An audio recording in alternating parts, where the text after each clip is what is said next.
Good morning, students. How are you all? I hope you all are fit and fine. Students, today we are going to study about the measures taken by the government to improve our human resources. In our last class, we studied about what is human resource and what is the problem faced by our country in the development of human resource. And in today's session, I will be telling you about various measures which our government has taken to improve the human resource of our country because it is a precious asset for our country. Now, first measure under this is right to education.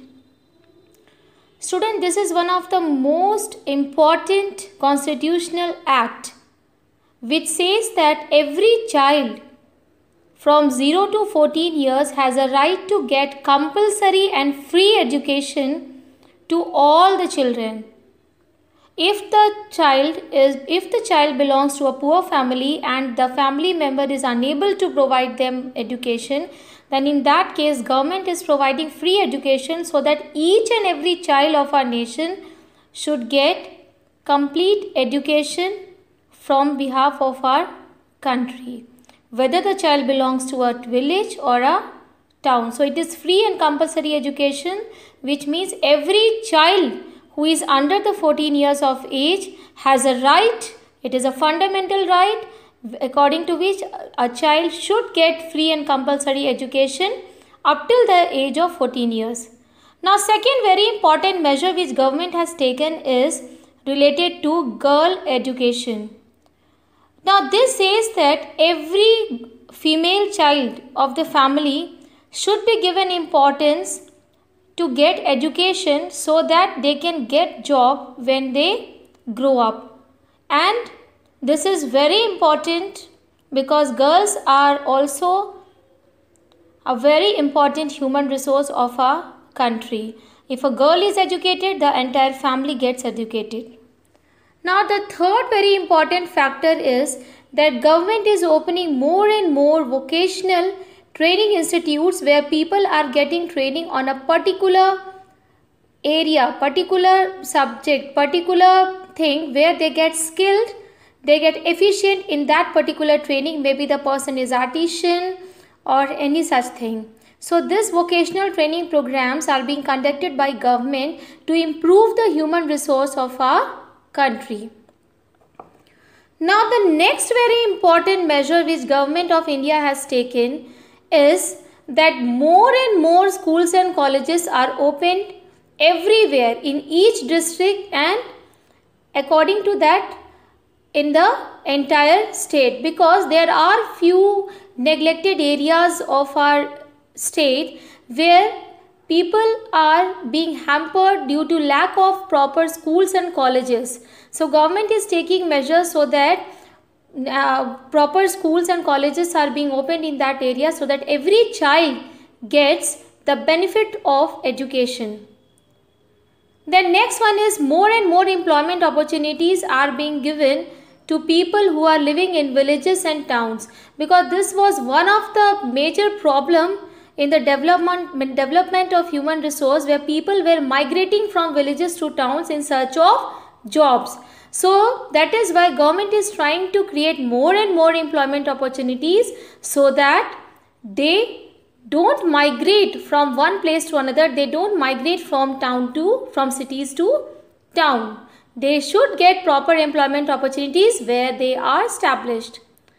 Whereas various hospitals and healthcare centers are set up in rural areas, because this was one of the major health issue with our human resource, because the people who are living in rural areas, they were not getting proper healthcare benefits, and due to which the children were becoming sick, weak, and if they are weak, obviously our future will become weak. That is why new and new hospitals were opened in the rural areas.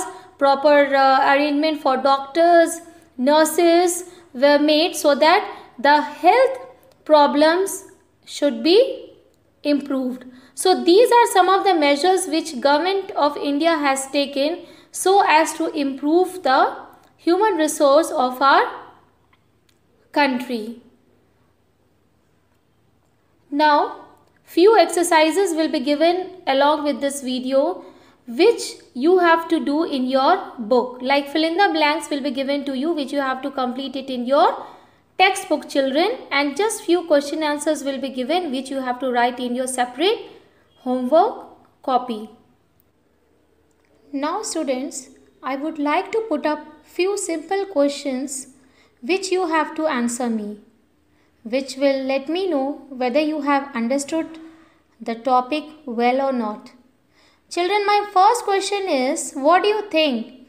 This right to education is an important law or not? Yes? Yes, of course.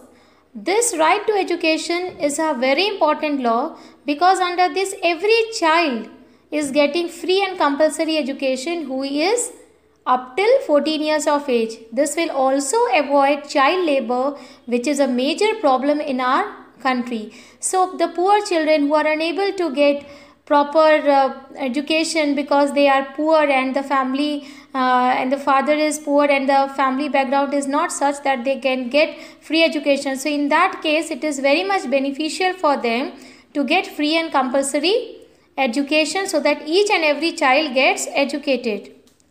Now my second question is that do you think if girls are educated then it will improve our human resource? Yes, it is very much important that girls should also get educated. The female education is very important because they are one of the most precious asset of our country, because as I told you earlier, if the female is educated, the entire family, the children, the future children, the entire family will get educated. Now children, my next question is that when government is opening various vocational training institutes, what do you think? Will it be beneficial for our nation? Yes, of course, because there are few people who are skilled. Maybe they don't have much interest in studies, but they are skilled in particular areas. So if they get proper training upon that particular thing, obviously they will become efficient and they will be able to serve our country in a much better way. Now next thing which I want to ask you, that if employment opportunities are created in every village and town, will it be useful for the people who are living in rural areas? Yes, of course, because we found that more and more people from villages are turning towards the towns because of employment opportunities. They think that in cities they can get jobs but not in villages. So if more employment opportunities are created by the government in villages, of course they will stay there and they won't be moving from their place to the cities. Now, is it beneficial to open hospitals and healthcare units in rural areas? Yes, of course. Every year, many people die due to lack of proper medical facilities given to them. So this is one of the very important factor where our human resource, our future human resource will become strong, will be fit, completely fit, if they get proper vaccinations, proper treatment from the hospitals and healthcare centers, if it is opened in the rural areas. So students, all these factors are very important to enhance, to develop our human resource. Thank you.